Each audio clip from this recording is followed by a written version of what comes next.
ఎవ్వరికి దొరకకుండా చాకచక్యంగా పాపం చేయడానికి ఈరోజు చాలా మంది సిద్ధహస్తులై ఉన్నారు. జాగ్రత్త, మనుషులకు దొరకకపోవచ్చు కానీ నా దేవునికి మాత్రం దొరుకుతున్నావు అనే సత్యము మర్చిపో.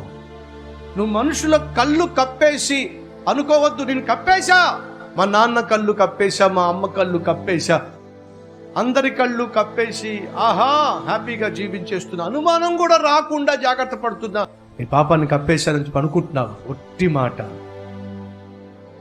ఏమైతే నువ్వు కప్పావో బయటపడే సమయం రాబోతుంది, ఖచ్చితంగా వస్తుంది.